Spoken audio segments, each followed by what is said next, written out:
Warahmatullahi wabarakatuh. Alhamdulillah wassalatu wassalamu ala Rasulillah wa ala alihi wa sahbihi ajma'in. Alhamdulillah, bersyukur pada Allah Subhanahu wa taala. Pada pagi ini kita dapat sekali lagi insya-Allah akan bersama-sama dalam muka surat 364 daripada Al-Quran. InsyaAllah kita akan baca pada hari ini juzuk yang ke-19 daripada surah Al-Furqan, dan kita akan baca pada hari ini insyaAllah daripada ayat nombor 44 daripada surah Al-Furqan insyaAllah. Jadi sebagaimana telah kita maklumkan sebelum daripada ini, sebagaimana telah kita ulang-ulang selalu, bahawa di dalam surah Al-Furqan ini perbicaraannya adalah berlega di sekitar 3 perkara, iaitu yang pertama tentang cara-cara dan juga pelbagai bentuk yang dibuat oleh orang-orang kafir dalam penentangan mereka terhadap Nabi SAW. Dan kita sebutkan bahawa inilah perkara yang diulang-ulangkan ataupun perkara yang akan berulang-ulang berlaku di dalam sejarah para pendakwah, di dalam sejarah orang-orang yang membawa Islam. Maka mereka akan menghadapi perkara-perkara ini semua. Itu yang pertama. Yang kedua ialah balasan terhadap orang-orang yang menentang Islam ini. Jadi Allah Subhanahu wa taala membawakan dalam ayat-ayat Al-Quran dalam surah Al-Furqan ini perkara-perkara yang akan berlaku kepada mereka sebagai peringatan kepada mereka semua, supaya kita orang-orang yang menyampaikan Islam ini akan menyampaikan kepada mereka supaya mereka ni sedar bahawa sebenarnya mereka ni akan menghadapi ini dan itu pada hari kiamat nanti, pada hari pembalasan nanti. Perkara yang ketiga yang disebutkan oleh Allah Subhanahu wa taala sebagai tema yang ketiga dalam surah Al-Furqan ini ialah tasliyah, iaitu hiburan kepada baginda Nabi SAW dan juga kepada para pendakwah Islam bahawa mereka ini jangan bersedih, mereka ini jangan kecewa, mereka ini jangan berhenti, mereka ini perlu untuk meneruskan dakwah mereka, mesti meneruskan usaha walaupun apa yang dibuat oleh orang-orang kafir ni, yang dibuat oleh penentang-penentang Islam ni. So kita sepatutnya jangan mundur, jangan berhenti daripada usaha. InsyaAllah dalam ayat 44 pada hari ini kita akan baca lagi beberapa perkara iaitu yang diperingatkan oleh oleh Allah Subhanahu wa taala kepada Nabi dan juga para pendakwah Islam, iaitu a'udzubillahi minasyaitonirrajim. Am tahsabu anna aqsarahum yasma'una aw ya'qilun inhum illa kal an'ami bal hum adallu sabila. Sadaqallahul azim. Terjemahan yang akan saya gunakan biasanya ialah terjemahan yang dibuat oleh Syekh Abdullah Muhammad Basmeh, satu terjemahan yang popular lah dalam bahasa Melayu. Jadi terjemahan ini biasanya adalah bersandarkan kepada tafsir Al-Jalalain biasanya. Syekh ini telah menurut pembacaan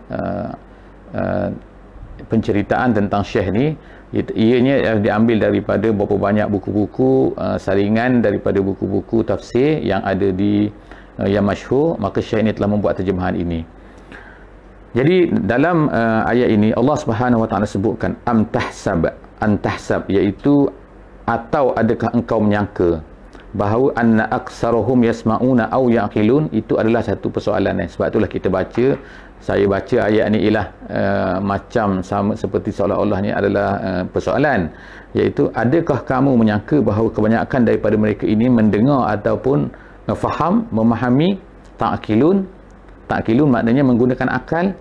Jadi Allah Subhanahu wa taala sebut kat sini sambungan daripada ayat yang kita baca sebelum daripada ni, iaitu nak katakan bahawa mereka ni Allah Subhanahu wa taala nak memberitahu bahawa orang-orang yang mendengar dakwah ini, kebanyakan daripada mereka ni mereka sebenarnya walaupun mendengar dengan telinga yasmaun, tapi sebenarnya disebutkan oleh ahli tafsir bahawa mereka ni sebenarnya tidak mendengar.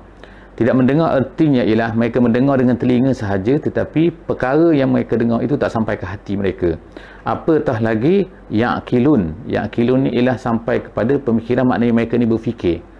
Maknanya mereka dengar sahaja tetapi mereka tak faham, mereka tak nak berfikir, mereka tak nak merasai dengan hati mereka. Jadi itulah Allah SWT sebut keadaan mereka sebenarnya, keadaan orang-orang kafir ni, orang-orang yang mendengar dakwah ni. Inhum, jadi Allah Subhanahu wa taala selepas daripada itu membuat satu label kepada orang-orang yang kafir ni ataupun orang yang mendengar dakwah ni tetapi tidak mahu memahami, tidak mahu mendengar, tidak mahu merasai. Allah Ta'ala mensifatkan mereka ni bahkan dia kata kal an'am. Jadi ayat ni mungkin kita kata macam keras sikit daripada Allah Subhanahu Wa Ta'ala. Jadi kita akan baca sebab ianya datang daripada Allah, bukan datang daripada manusia. Kalau kita lah dalam bahasa kita ni kita kata macam lembu lah kal an'am. An'am ni ialah artinya ialah binatang yang berkaki empat. Jadi Allah Ta'ala kata inhum, tidak adalah mereka ini illa kal an'am, bahawa mereka ni adalah seperti binatang yang berkaki empat. Jadi nak sebut binatang berkaki empat ni maknanya mereka ni macam binatang gitu bal hum adallu sabilah, bahkan Allah Ta'ala kata mereka ni adalah lebih teruk lagi. Kenapa lebih teruk? Dalam tafsiran disebutkan, dia kata setengah-setengah binatang ni, bahkan kebanyakan daripada binatang lah, kita boleh tengok dalam YouTube dan sebagainya, kalaulah kita jaga mereka daripada kecil dan kita bela mereka, mereka biasa akan ikut cakap orang yang memberi makan pada mereka, memberi susu, memberi minum kepada mereka dan sebagainya. Tetapi manusia ini yang diberikan oleh Allah Subhanahu Wa Taala dengan rezeki, dengan makanan dan segala-galanya, tapi mereka ni tak nak ikut, tak nak dengar cakap Allah Subhanahu Wa Taala. Sebab itulah Allah Taala melabelkan mereka ni seperti binatang. Tetapi bukanlah artinya bahawa dalam hidup kita pada hari ini kita akan sebut panggil mereka ni sebagai binatang dan sebagainya. Tetapi perkara ni adalah disebutkan dalam Quran nak menunjukkan bahawa kita ni jangan sedih kalau mereka ini tidak mendengar, tak faham dan sebagainya. Jadi mungkin kadang-kadang kita sampaikan Islam, kadang-kadang jadi tapi kita tengok mereka ni macam tak faham juga. Apa ni? Aku dah cakap teruk dah. Aku dah sampaikan macam-macam cara dah.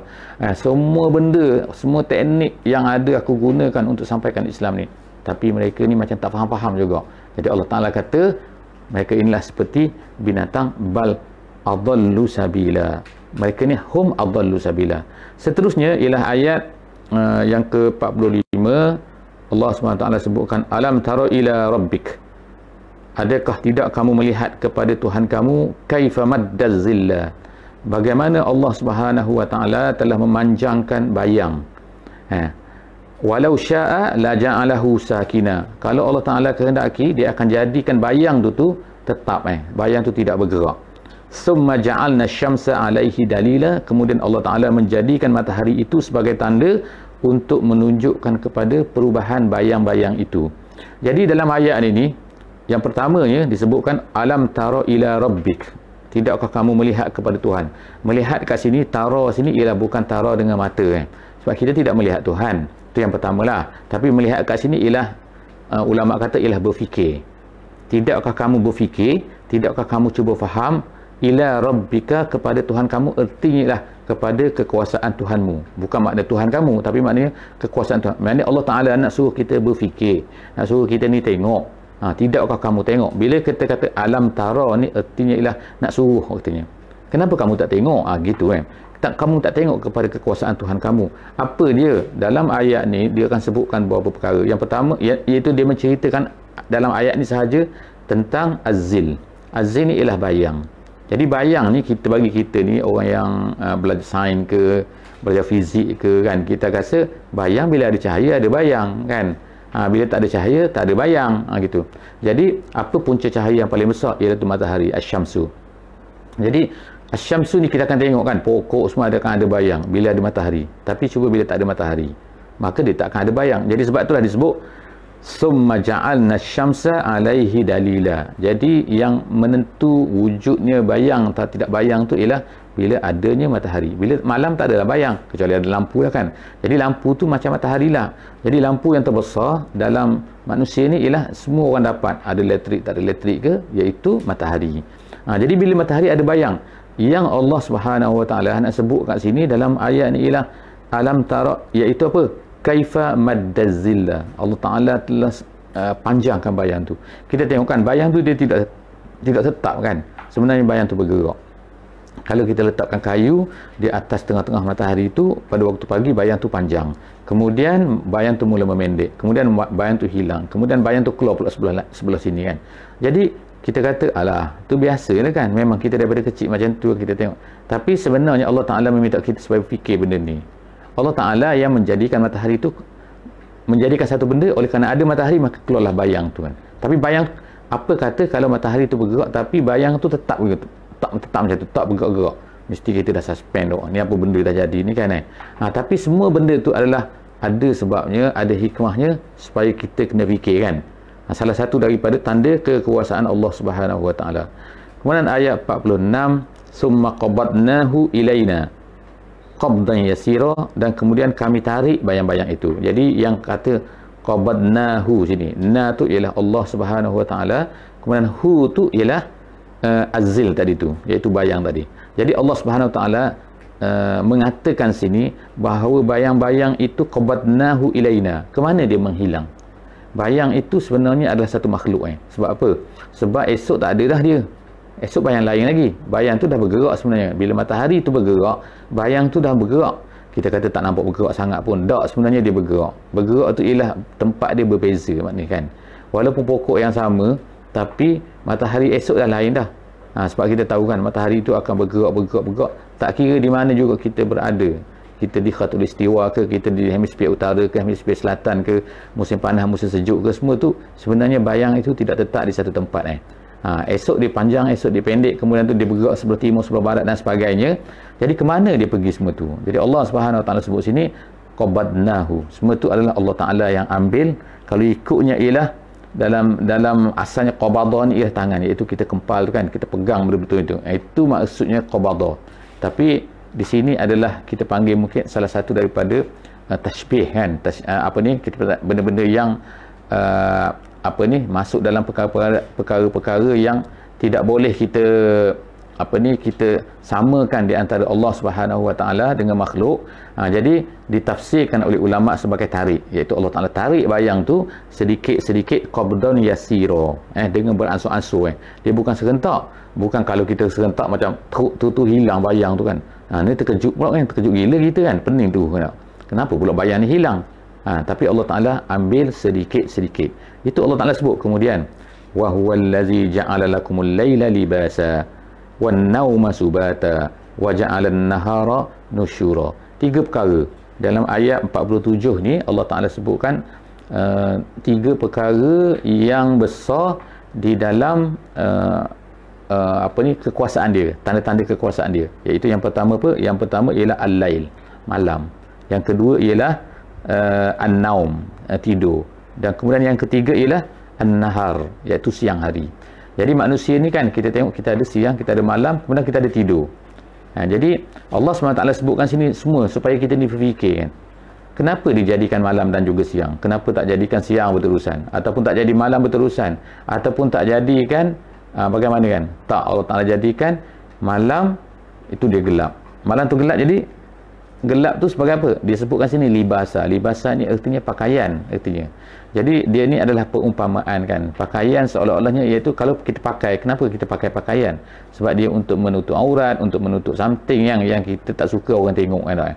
Itu pakaian, di samping untuk tutup daripada rasa sejuk, rasa panas dan sebagainya. Jadi malam tu macam tu, dia menyelimuti meliputi kita, iaitu menutup kita daripada mungkin jadi kalau siang hari yang kita rasa semua orang nampak kan. Kalau bila cerah semua orang nampak, tapi bila gelap orang tak nampak kan. Jadi kita boleh bina. Jadi Allah Ta'ala jadikan benda tu perasaan dalam hati kita bila gelap ni lain, bila cerah ni siang hari tu lain kan. Okey, itu yang pertama lah, al-lailu libasa. Kemudian yang kedua, wan naum subata, tidur tu adalah subat. Subat tu ialah daripada sabata.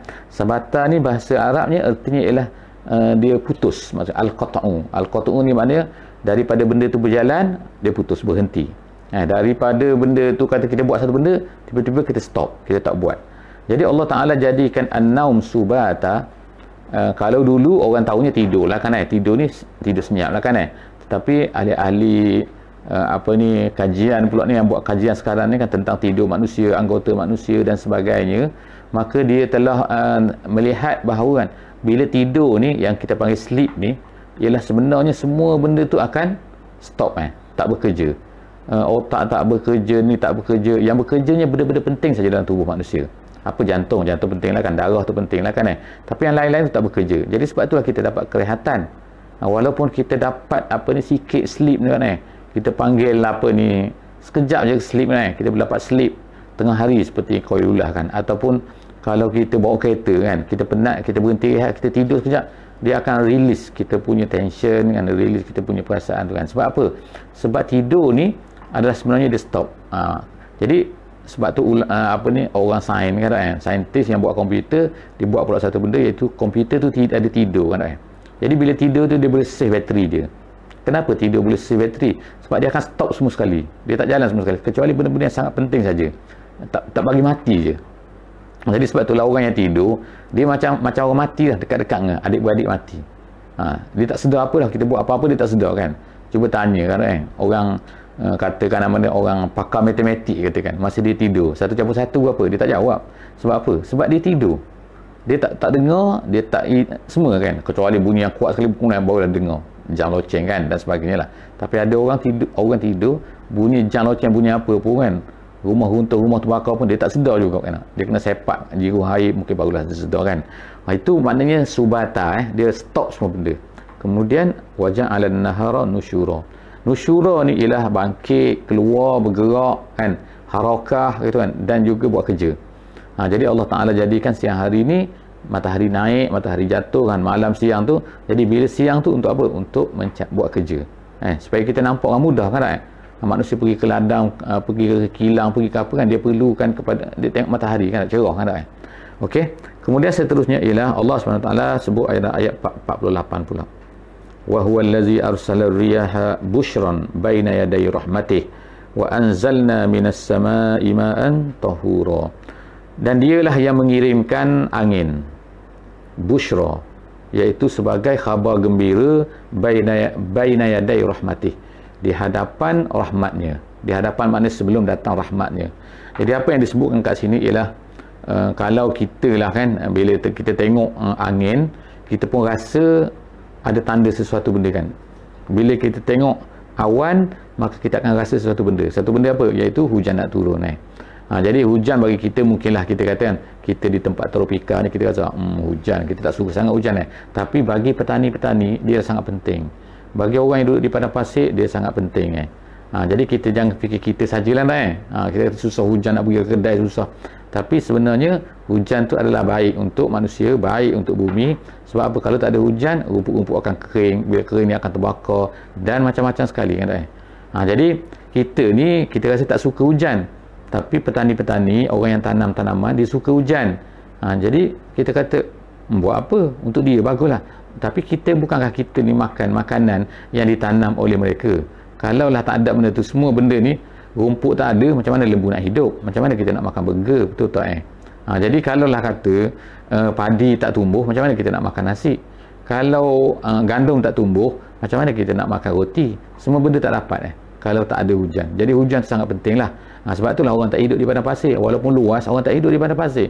Sebab padang pasir tak ada tanam apa kan, tak ada air dan sebagainya. Lalu sajalah kan, orang tak hidup, tapi orang lalu saja tempat tu kan. Okey, jadi itu sebab itulah dikatakan kat sini ar-riyah tu, angin tu adalah angin, dan juga kemudian datang awan, kemudian datang hujan. Itu adalah satu benda yang sangat penting. Wa anzalna minas sama', kemudian Allah Ta'ala turunkan, dia kata kami turunkan daripada langit as-sama' ma'an, air tahura, air yang membersihkan. So jadi apa maksud tahur kat sini? Tahur ni dalam bahasa Arab kan dia ada tahur, dia ada tuhur gitu kan. Dia ada baris atas, dia ada baris depan. Sama juga dengan wudu dengan wadu gitu. Kalau sebut wadu, baris atas waw tu wadu itu artinya lah air yang kita gunakan untuk berwudu. Kalau tahur tu artinya lah yang boleh dia suci dan boleh menyucikan yang lain. Jadi boleh digunakan untuk bersuci. Jadi bayangkan kalau yang turun daripada langit tu, Allah Ta'ala turunkan minyak, katakan doa. Minyak, kita kata sukalah kan boleh masuk dalam kereta, tapi minyak bukan boleh membuat untuk bersuci kan. Minyak bukan boleh guna untuk basuh kain. Kalau basuh kain guna minyak, habislah kotor balik kan. Bayangkan Allah Ta'ala jadikan air ni, dan air tu datang free daripada langit. Tak payah bayar, tak payah apa kan. Allah Ta'ala turun saja. Macam mana boleh turun air daripada langit? Kita naik kapal terbang, kita tengok lalu masuk dalam awan kan. Walaupun awan tu tebal, kita tak rasa pun, tak nampak air tu. Tapi air tu datang daripada mana kan? Jadi semua ni adalah kita kena kena yakin, kena rasa, kena faham bahawa benda tu adalah datangnya daripada Allah Subhanahu Wa Taala. Sebab itulah ada satu benda yang menarik, iaitu dalam dalam hadis Nabi sallallahu alaihi wasallam, Nabi selepas hujan turun pada satu kali itu, Nabi sallallahu alaihi wasallam bertanya kepada para sahabatnya, bagaimana, dia kata, kamu rasa, jadi sahabat-sahabat memberitahulah. Jadi Nabi sallallahu alaihi wasallam beritahu yang penting dalam hadis tu ialah Nabi sallallahu alaihi wasallam beritahukan, dengan turunnya hujan ni ada orang kafir, ada orang yang beriman dengan air hujan ni. Iaitu yang beriman tu macam mana? Yang mereka kata bahawa hujan ni turun kerana musim dia, kerana kerana inilah kajian cuaca dia dan sebagainya lah, kerana awan dan sebagainya. Tapi ada orang yang beriman iaitu apa? Iaitu bahawa hujan ini adalah didatangkan oleh Allah Subhanahu Wa Taala dengan rahmatnya. Jadi bahaya juga bahawa sebenarnya bila hujan turun ni, sebenarnya apa perasaan kita dengan air hujan yang turun daripada langit itu. Jadi Allah Taala nak ajar kat sini, iaitu apa kan? Air hujan itu adalah datangnya wa anzalna, kami yang turunkan. Kemudian seterusnya, linuhyiya bihi baldatan maitatan wa nusqihi mimma khalaqna an'ama wa anasiya katsira. Tujuan Allah Taala turunkan air hujan tu untuk apa? Linuhyiya bihi baldatan maitatan, supaya kami dapat hidupkan dengannya tanah ataupun negeri yang mati. Negeri mati, kalau kata padang pasir, negeri tu mati sebab tak ada air hujan. Tapi negeri kita tengok banyaknya pokok, banyak. Kenapa semua ni? Kerana ada hujan. Kita jangan rasa sebab kita tropika mesti ada pokok. Tak mesti. Kalau kita tropika pun, kalau kita tak ada hujan, maka dia tak akan tumbuh apa-apa pun kan, kalau tak ada air. Kita kata ada air sungai itu datang daripada air hujan lah. Sebab itulah kalau kita kata tempat tadahan disebutkan, ada dalam tempat tadahan air. Tadahan air itu maknanya air yang datang daripada langit, kemudian ditadah oleh bumi, kemudian dialirkan. Kita kata tu ada sungai besar-besar tu, ada tasik kenyir, tasik-tasik semua tu akan kering kalau tak ada hujan. Jadi semua tu datangnya daripada hujan. Jadi dengan hujan itulah Allah Ta'ala kata kami hidupkan bihi, iaitu dengan apa? Dengan mak tu. Hi itu ialah mak, dengan air itu. Baldatan maitatan, negeri yang mati. Sebenarnya padang pasir ni pun kan, padang pasir kita nampak macam mati kan, tanah. Tapi kalau hujan turun banyak, macam yang dibuat sekarang lah di setengah-setengah tempat tu kan, di negeri padang pasir ni, mereka siram tempat tu, siram sungguh-sungguh dan alirkan air banyak, dia akan tumbuh dengan suburnya. Tengoklah apa yang dibuat oleh di Qatar ke, ataupun di Emirates ke, di Dubai ke kan, mereka siram betul-betul. Jadi tanah tu sebenarnya ialah tanah tu subur, dan tanah tu boleh menghidupkan. Tak tahu benih tu datang daripada mana, kadang-kadang rumput tu kan, dia boleh datang kan, dia boleh wujud kan. Sebenarnya Allah Ta'ala semua berkuasa kan untuk buat benda tu semua. Jadi sebab itulah Allah Ta'ala boleh menghidupkan baldatan maitatan wa nusqiyahu mimma khalaqna an'ama, dan Allah Ta'ala bagi minum dengannya tu, iaitu binatang, dan juga wa anasiya. Wa anasiya tu ialah salah satu daripada jamak kepada anasi. Ada dua pendapat kat sini, saya tak sebutlah kan, tapi maksudnya ialah manusia. Insan gitu kan. Anasiya itu ialah manusia yang kasiran, yang banyak, ramailah manusia kan. Seterusnya ialah ayat 50, walaqad sarrafnahu bainahum liyadhakkaru fa aba aksarun nasi illa kufura. Allah Ta'ala sebutkan sesungguhnya kami telah sarraf tu ialah berulang-ulang kali iaitu bagi nya. Jadi nya kat sini ada dua pandangan ulama lah, ataupun sebenarnya banyak lagi, tapi dua pandangan yang besar. Hu ni maknanya walaqad sarrafnahu. Hu tu maknanya, yang pertama maknanya ialah air ni, iaitu Allah Subhanahu Wa Taala telah berikan banyak air dan juga nikmat daripada Allah kepada manusia. Itu yang pertama. Yang keduanya, sarrafnahu situ ialah maksudnya ialah Al-Quran dan juga Al-Islam. Jadi maknanya walaqad sarrafna, kami telah beri banyak beri banyak peringatan, beri banyak Quran, beri banyak ayat Quran, beri banyak cerita-cerita tentang dalam Islam ni, bainahum liyadzakkaru, supaya mereka ni mengambil pengajaran. Jadi ada dua qiraat kat situ, liyadzakkaru dengan liyazkuru. Ada yang baca liyazkuru, ada yang baca liyadzakkaru. Kita baca liyadzakkaru biasa. Jadi supaya apa? Supaya ianya akan memberi peringatan kepada mereka semua tu, fa'aba aksarun nas. Tapi banyak manusia ni aba tu lah. Aba ni maknanya aba wastakbara. Aba tu enggan, tak nak buat, tak nak terima, tak nak faham. Illa kufura. Banyak manusia ni apa benda kan? Aba, lepas tu mereka ni nak kufur juga. Seterusnya ialah Allah SWT sebut kemudian walau syi'na la ba'asna fi kulli qaryatin nazira. Kalaulah kami kehendaki, nescaya kami akan utuskan fi kulli qaryatin, pada setiap kampung. Maksudnya pada setiap negeri. Pada setiap satu kaum tu nazira, seorang rasul yang akan memberi peringatan. Jadi ayat ni kata tak apa faham sikit apa maksud ayat ni. Kalau kami kehendaki, nescaya kami utuskan dalam tiap-tiap negeri itu akan ada seorang rasul yang memberi amaran. Apa maksud dia? Maksud dia gini. Maksud dia ialah dia nak ceritanya kehebatan Nabi Muhammad SAW kat sini. Sebab rasul-rasul terdahulu semuanya, setiap negeri itu akan, setiap kampung, setiap negeri, setiap bandar, setiap bangsa akan ada rasul sendiri. Tapi bagi Nabi Muhammad SAW ni, Allah Ta'ala beri kehebatan dia, iaitu apa? Dengan dia seorang saja untuk semua manusia atas dunia ni. Jadi maknanya ini ialah tanda kehebatan dia, kehebatan Nabi SAW. Mana Allah Ta'ala tak bagi banyak, seorang saja kan, seorang dia je. Jadi dia seorang cukup untuk semua orang atas dunia, dan kemudian untuk semua bangsa sampai hari kiamat. Jadi seorang Nabi SAW, dia adalah yang terakhir. Jadi itu adalah kehebatan. Jadi maknanya kami tak berilah ada orang lain lagi, kau seorang saja untuk atas dunia. Jadi mana itu maksud dia kan, kelebihan Nabi Muhammad SAW. Kemudian ayat 52, fala tuti'il kafirin wajahidhum bihi jihadan kabira. Ayat ni selepas daripada Allah SWT beritahu kepada Nabi Muhammad ni hebat dan sebagainya, Allah Ta'ala kata fala tuti', oleh itu wahai Muhammad, jangan kamu ikutlah, jangan kamu dengarlah cakap orang kafir tu. Fala tuti'il kafirin, jangan kamu ikut dia nak macam ni. Memang adalah kan kecenderungan di dalam hati Nabi SAW kadang-kadang tu kan.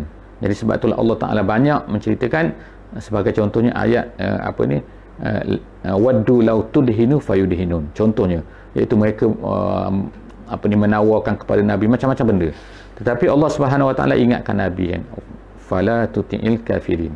Jadi pengajaran untuk kita juga begitu jugalah pada hari ini, fala tuti'il kafirin, jangan kamu ikut dengar cakap kehendak-kehendak orang kafir tu, jangan dengar cakap dia. Kemudian apa kena buat? Wajahidhum bihi, wajahidhum bihi. Ini adalah ayat yang kita katakan bahawa sebenarnya di Mekah tu telah ada jihad.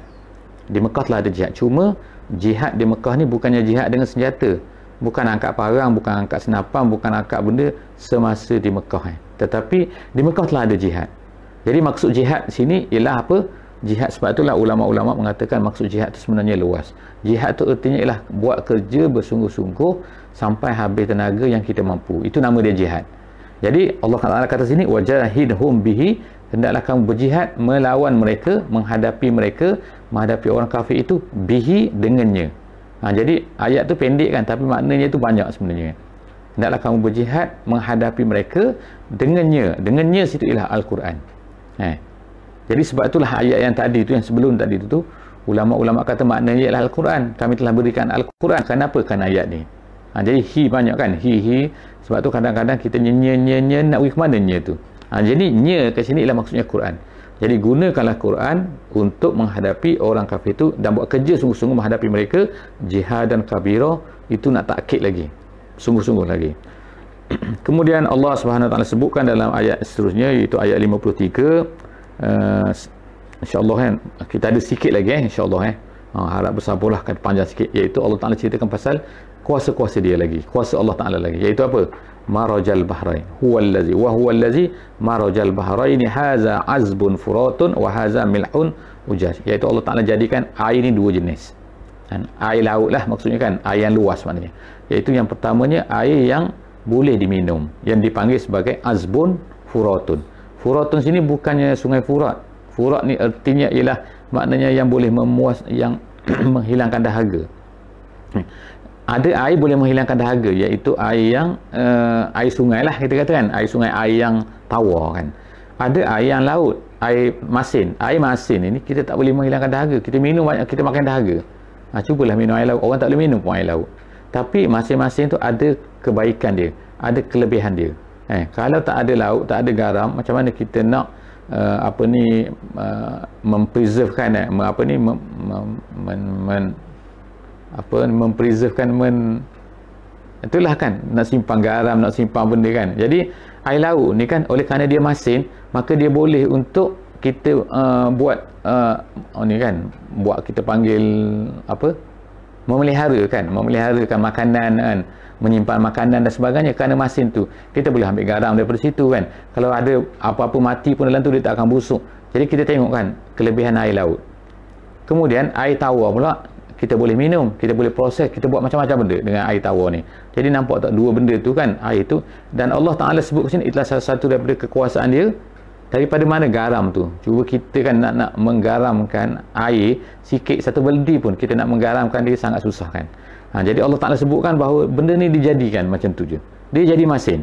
Kemudian di antara keduanya ada barzakhan wa hijran mahjura. Ada benteng dia tak bertemu. Jadi adalah orang tengok kan, ada tempat-tempat yang tertentu tu kan, seperti di kuala sungai contohnya kan, air laut tak masuk ke dalam sungai. Air sungai tu walaupun dia keluar, dia tak kan. Jadi nampak tak kan, walaupun adalah payau kat sini, tapi maknanya kat sini kan dia macam tidak bertemu kan. Dia tak boleh kacau, ini kawasan aku contohnya, ini kawasan aku. Jadi itu semua adalah yang dipanggil sebagai barzakh hijran mahjura. Kemudian pada ayat 54, wa huwallazi khalaqa minal ma' basharan. Allah Ta'ala ceritakan bahawa diciptakan manusia ni daripada air. Air apa kat sini? Yang maksud kat sini ialah air mani. Kemudian faja'alahu nasaban wa sihra. Kemudian dia jadi banyak. Ada nasab. Nasab ni keturunan. Kemudian sihra tu ialah dipanggil dalam bahasa Melayu persemendaan. Iaitu apa ni kan? Iaitu mertua gini kan, ini mertua dia, ini besan dia dan sebagainya. Itu nama dia sihra. Jadi Allah Ta'ala jadikan semua benda tu. Wa kana rabbuka qadira. Allah Ta'ala mampu untuk buat benda tu semua. InsyaAllah ayat terakhir pada hari ini, Allah Ta'ala sebut wa ya'buduna min dunillah ma la yanfa'uhum wa la yadurruhum. Tapi manusia ni letak juga engkar. Allah Ta'ala sebut banyak dah kuasa-kuasa dia, tapi manusia ni letak juga ya'buduna min dunillah. Mereka ni sembah selain daripada Allah, beribadat selain daripada Allah. Sedangkan benda tu la yanfa'uhum la yadurruhum, tak memberi manfaat pada mereka, tak memberi mudarat pada mereka, tak boleh nak buat apa pun pada mereka. Mereka yang buat benda-benda itu, sebagaimana kita sebut sebelum ni, wa kanal kafir ala rabbihi zahira. Dan adalah orang kafir itu menderhaka kepada Tuhannya. Jadi setakat itu saja aku qouli hadza wa astaghfirullahal azim li wa lakum. Wassalamualaikum warahmatullahi wabarakatuh. Subhanakallahumma bihamdik nashhadu an la ilaha illa anta nastaghfiruka wa natubu ilaik. Bismillahirrahmanirrahim. Wal 'asri innal insana lafi khusr illa allazina amanu wa 'amilus shalihat wa tawasaw bil haqq wa tawasaw bis sabr.